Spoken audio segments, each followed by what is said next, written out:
صفحہ number 135 135 subject ہمارا چل رہا ہے آفتاب رسالت کا طلوع سیرت النبی۔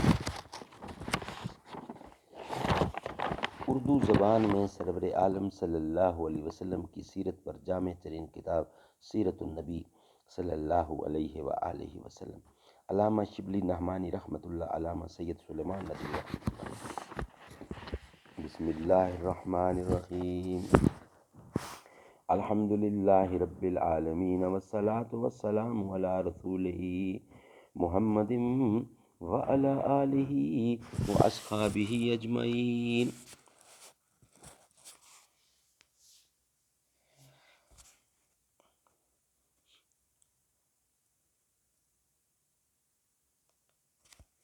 لیکن جو کچھ ہوا پوشیدہ طور پر ہوا، نہایت احتیاط کی جاتی تھی کہ مہرمان خاص کے سوا کسی کو خبر نہ ہونے پائے۔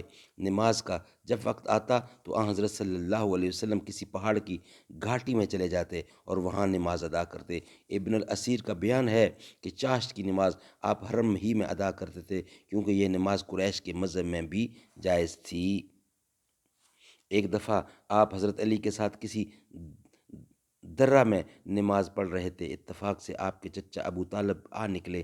ان کو اس جدید طریقہ عبادت پر تعجب ہوا، کھڑے ہو گئے اور بغور دیکھتے رہے۔ نماز کے بعد پوچھا کہ یہ کون سا دین ہے؟ آپ نے فرمایا ہمارے دادا ابراہیم کا یہی دین تھا۔ ابو طالب نے کہا میں اس کو اختیار تو نہیں کر سکتا، لیکن تم کو اجازت ہے اور کوئی شخص تمہارا مزاحم نہ ہو سکے گا۔ یہ تاریخ اسلام کا ایک بڑا اہم مسئلہ ہے کہ اسلام کیوں کر پھیلا۔ مخالفین نے اس کا ذریعہ تلوار بتایا ہے۔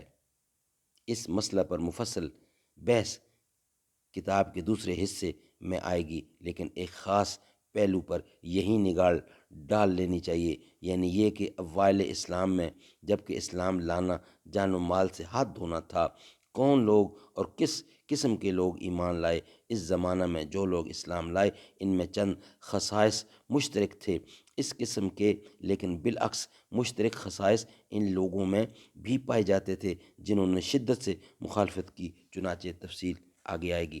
اکثر وہ لوگ اسلام لائے جو پہلے سے تلاش حق میں سرگرداں اور فطرتاً نیک اور پاکیزہ اخلاق تھے۔ مثلاً حضرت ابو بکر جاہلیت میں بھی عفیف، پارسا اور صدق و دیانت میں مشہور تھے۔ عثمان بن مظعون صوفی مزاج تھے اور اسلام سے پہلے شراب چھوڑ چکے تھے۔ اسلام کے بعد چاہتے تھے کہ راہب بن جائیں، لیکن حضرت صلی اللہ علیہ وسلم نے روکا۔ صہیب رضی اللہ عبداللہ بن جدعان کے تربیت یافتہ تھے جو اسلام سے پہلے تارک شراب ہو کر وفات پا چکے تھے۔ حضرت ابو ذر جن کا اسلام لانے والوں میں چھٹا یا ساتواں نمبر تھا، ان کے اسلام لانے کا واقعہ یہ ہے کہ وہ پہلے سے بت پرستی چھوڑ چکے تھے اور غیر متعین طریقہ سے جس طرح ان کے ذہن میں آتا تھا خدا کا نام لیتے تھے اور نماز پڑھتے تھے۔ جب حضرت صلی اللہ علیہ وسلم کا حال سنا تو آپ اپنے بھائی کو بھیجا کہ صحیح خبر لائیں۔ وہ مکہ میں آئے اور حضرت صلی اللہ علیہ وسلم کی خدمت میں حاضر ہو کر قرآن مجید کی صورتیں سنی۔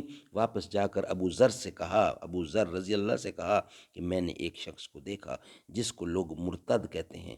وہ مکارم اخلاق سکھاتا ہے اور جو کلام سناتا ہے وہ شعر نہیں کوئی اور چیز ہے۔ تمہارا طریقہ اس سے بھی بہت ملتا جلتا ہے۔ ابو ذر کو تسکین نہیں ہوئی، خود مکہ میں آئے، زبان مبارک سے آپ کا ارشاد سنا اور اسلام قبول کر لیا۔ وہ تمام عمر دنیاوی تعلقات سے الگ رہے۔